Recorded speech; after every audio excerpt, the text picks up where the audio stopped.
Kali ini kita akan membahas terkait, kalian pasti sudah tidak asing lagi yang namanya uli gadang. Ya, uli gadang New Zealand.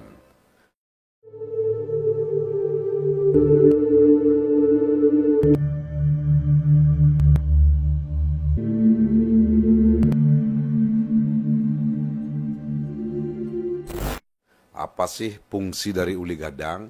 Kenapa banyak diburu oleh para kolektor atau penggelut spiritual? Ya, uli gadang New Zealand, di manakah asalnya? Sebenarnya uli gadang New Zealand itu tidak berasal dari New Zealand, melainkan uli tersebut berasal dari perairan Nusa Penida. Nah, di sana dekat dengan perairan New Zealand. Jadi dinamakan uli gadang New Zealand. Ciri-ciri dari uli gadang tersebut warnanya coklat, warnanya kecoklatan, memiliki corak emas. Nah, bentuknya seperti cemara. Dia memiliki batang dan tangkai seperti cemara. Uli ini diyakini memiliki banyak kelebihan dan dapat menetralkan racun. Nah, di perairan Nusa Penida sekarang keberadaan uli ini sudah semakin langka karena banyaknya perburuan dari uli tersebut. Gimanakah caranya mencari? Nah, asal dari uli gadang tersebut atau dari uli New Zealand itu, dia tumbuh di dasar laut sekitar kedalaman 600 sampai 700 meter di permukaan air laut. Jadi dia tumbuh di batu karang yang dalam. Kenapa bisa sampai ada di daratan? Biasanya uli tersebut menurut orang Nusa Penida, biasanya uli itu tidak sengaja terkena alat pancing nelayan atau jaring nelayan.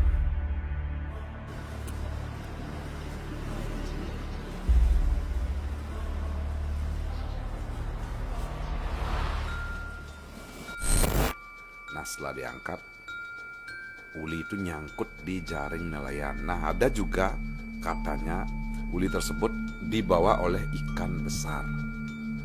Ikan menabrak uli tersebut dan terlepas, sehingga uli tersebut dibawa, tidak sengaja juga dibawa oleh ikan menuju pesisir.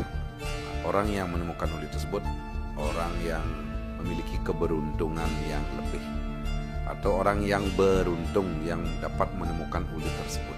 Nah, konon mitos mengatakan, benarkah uli tersebut dapat menetralkan racun, atau di Bali biasanya disebut cetik. Nah, apa itu ilmu cetik? Cetik itu adalah ilmu atau racun yang dibuat oleh manusia yang penggelut spiritual untuk digunakan untuk menyakiti seseorang atau menyakiti musuhnya, sehingga musuh tersebut akan mengalami kesengsaraan atau kematian. Nah, ada dua jenis cetik, yaitu cetik kasar dan halus. Cetik kasar biasanya orang terkena langsung meninggal, cepat meninggalnya. Dan sedangkan yang golongan halus biasanya akan mati perlahan, atau dia akan mengalami sengsara. Kenapa uli gadang New Zealand ini dikatakan bisa menawarkan racun?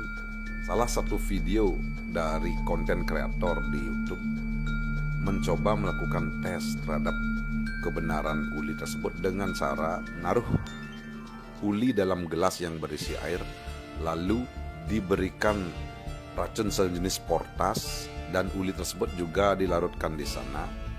Setelah uli dan racun dijadikan satu, diaduk, dimasukkanlah ikan. Akan tetapi ikan tersebut masih hidup. Artinya ikan tersebut masih bisa berenang dan tidak mati. Nah, maka dari itu uli itu dipercaya dapat menyerap racun yang terkandung dalam portas. Uli ini banyak juga dicari oleh para kolektor atau penggelut spiritual, dan juga orang yang penasaran karena uli tersebut merupakan uli yang bagus, juga digunakan untuk perhiasan seperti cincin, kalung, dan sebagainya, karena dia bentuknya atau fisiknya sudah mengkristal seperti permata. Bentuknya sudah mengkristal seperti permata dan dia memiliki kepadatan yang tinggi. Gimana caranya agar kita tahu uli tersebut asli dan palsu? Biasanya kalau uli tersebut asli, bisa dilakukan pengetesan dengan cara menenggelamkan ke dalam air atau ke dalam gelas yang berisi air. Kita tenggelamkan. Apabila tenggelam, itu merupakan uli gadang New Zealand. Sedangkan uli yang palsu kemungkinan bisa terapung, atau kayu biasa dibilang uli biasanya akan terapung. Berapakah harga dari uli gadang New Zealand tersebut? Untuk uli gadang New Zealand, dulu beberapa tahun yang lalu saya pernah ditawari uli yang berukuran tinggi 70 cm. Tingginya 70 cm dengan harga 100 juta. Namun karena harga yang lumayan, kita hanya menyimak saja. Sedangkan ada juga yang menjualnya dengan potongan-potongan kecil. Ada yang 1 cm, ada yang 2 cm. Biasanya itu bisa 500 sampai 1 juta tergantung dari kualitas uli gadang tersebut.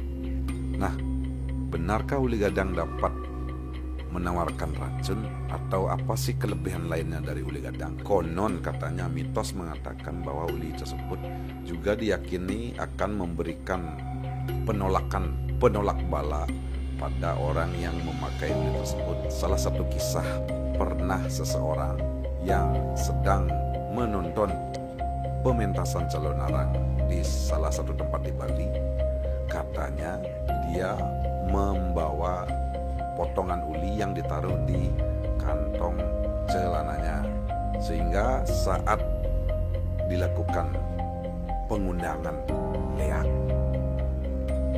ternyata MC yang mengadakan calon arang tersebut melihat bahwa undangan tersebut gagal karena seseorang yang diduga membawa uli gadang. Nah, akhirnya dia mengaku membawa uli tersebut. Akhirnya MC mengetahui penyebab dari gagalnya undangan tersebut. Ini juga kurang tahu ini hanya cerita, salah satu cerita yang ada.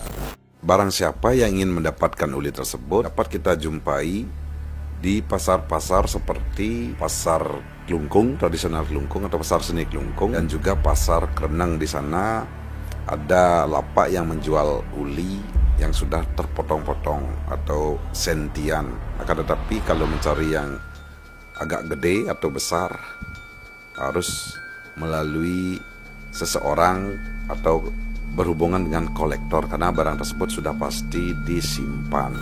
Ternyata banyak juga akar bahar selain uli gadang. Uli gadang juga termasuk bahar.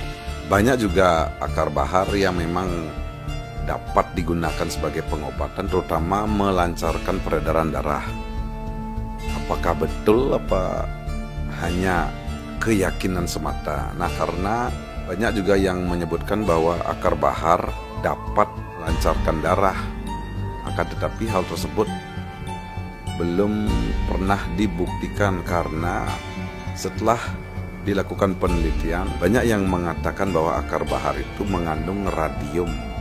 Akan tetapi menurut dokter atau menurut ahli, radium itu sendiri sangat berbahaya bagi manusia.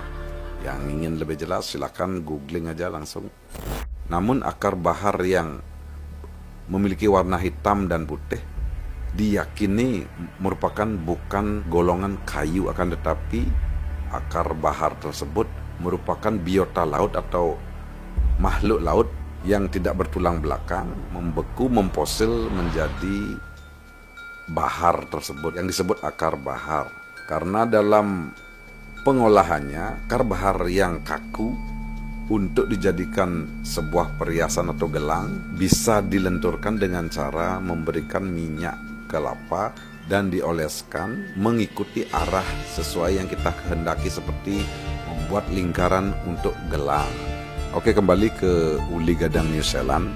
Akhir-akhir ini uli gadang tersebut keberadaannya sudah semakin langka karena banyak dilakukan perburuan. Akan tetapi pemerintah juga sudah mengambil langkah-langkah untuk melarang perburuan uli tersebut karena dapat merusak ekosistem biota laut atau terumbu karang di mana uli tersebut tumbuh.